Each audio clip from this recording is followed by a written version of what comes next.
The movie starts with a man named Adam Clay, played by Jason Statham, looking after the bees he keeps in his home. He rents a spot in a garage owned by Eloise Parker, a retired teacher.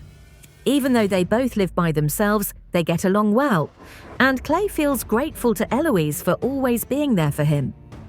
Eloise was using her computer when a warning popped up indicating a virus. Worried, she dialed the number on the screen, unknowingly reaching a call center run by a group of scammers called United Data Group. Mickey Garnett, the head of the center, instructed his team to eavesdrop on the call. Under the guise of providing antivirus software, they convinced Eloise to install a program that gave them access to all her accounts, totaling over $2 million from the charities she managed.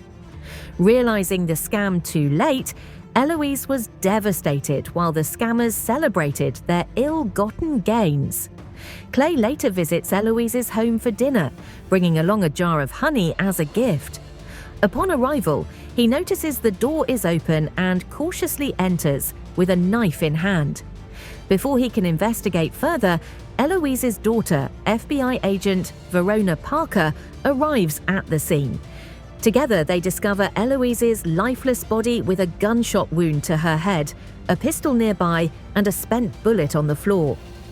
Suspecting Clay of foul play, Verona has him arrested, but later investigations conclude that Eloise tragically took her own life. Apologizing to Clay, Verona discovers the close bond he shared with her mother prior to her untimely death. Clay reaches out to his former associates, the Beekeepers, seeking information about the individuals responsible for scamming Eloise. With their guidance, he locates the call center associated with UDG. Upon arrival, Clay encounters resistance from two guards, whom he swiftly overpowers despite their discovery of his gas containers. Inside the call center, Clay confronts one of the scammers, delivering a severe beating to compel the others to flee. Despite the arrival of Garnett, Clay effortlessly defeats the security personnel before setting up a bomb connected to their scam advertisements. Moments later, the explosive device detonates, demolishing the call center in a devastating blast. Verona teams up with her partner Matt Wiley to investigate the fire, while Garnett reaches out to his superior, Derek Danforth, head of Danforth Enterprises. Derek orders Garnett and his crew to Eloise's residence to track down Clay. They locate Clay and tail him to his garage, but Clay surprises them and eliminates the first three assailants. Subsequently, Clay confronts Garnett, mutilates his fingers using a bandsaw, and tosses him into a pickup truck. Clay drives the truck to a nearby bridge and secures Garnett to the wheel, all while speaking to Derek on the phone. Derek listens in horror as Clay sends the truck hurtling into the river below, vowing to pursue Derek next. Derek enlists the help of the company's top security officer, Wallace Westwild, to uncover Clay's identity. Upon discovering that Clay is a former member of the Beekeepers, Wallace realizes the grave threat they are facing. He alerts Derek to the severity of the situation, emphasizing that they have angered someone not to be trifled with.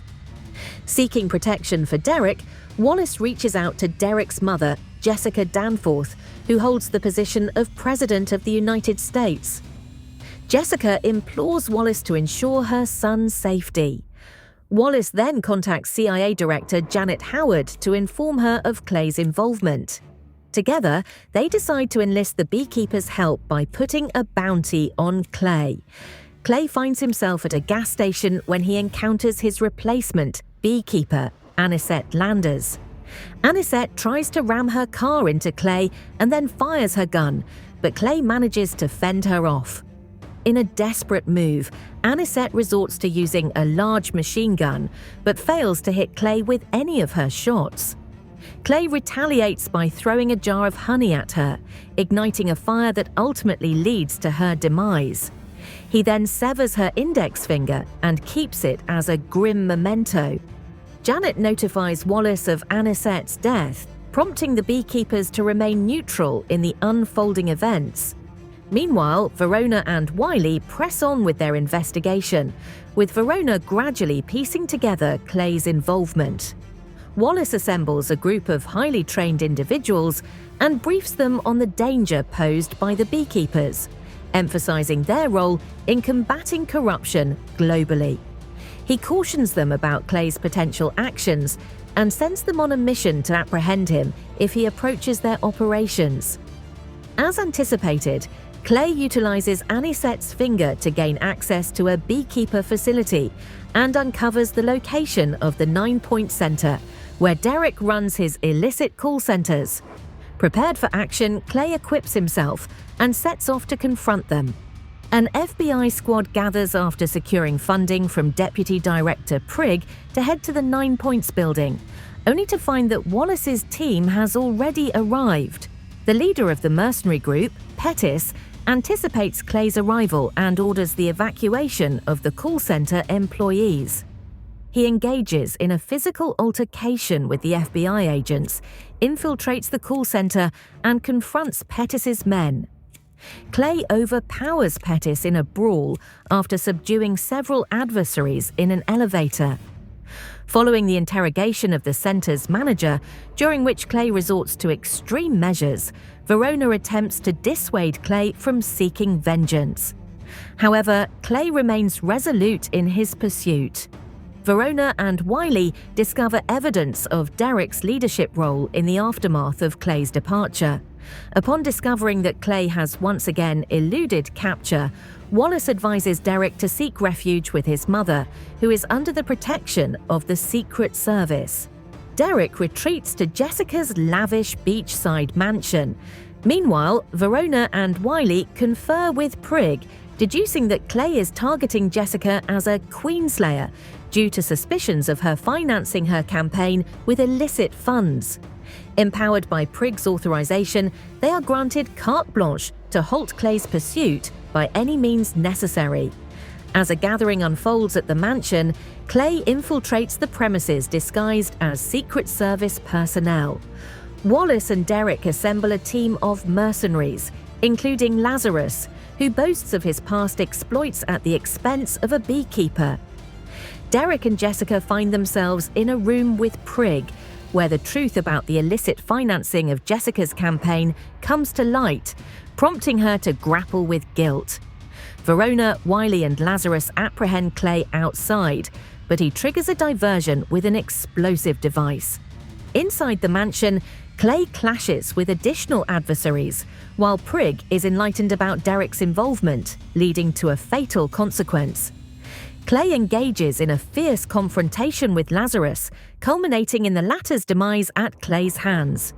Clay infiltrates Jessica and Derek's chamber just as Jessica prepares to confess Derek's misdeeds. Verona and Wiley rush in, attempting to prevent Clay from harming Jessica. Despite their pleas, Derek remains obstinate, poised to harm his own mother. However, before Derek can carry out his grim intentions, Clay intervenes, fatally shooting Derek before fleeing through the window. As the Secret Service arrives to escort Jessica to safety, she is left distraught by the sight of Derek's lifeless body. Verona briefly contemplates apprehending Clay, but ultimately allows him to slip away, convinced that justice has been served for her mother and other victims. As agents scramble to locate Clay, he manages to evade capture by locating concealed scuba equipment and swimming away.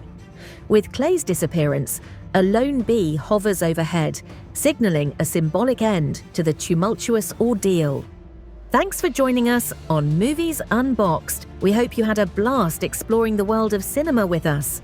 Don't forget to hit subscribe and stay tuned for more movie madness. Until next time, keep those popcorn buckets full and the remote close at hand. Stay tuned.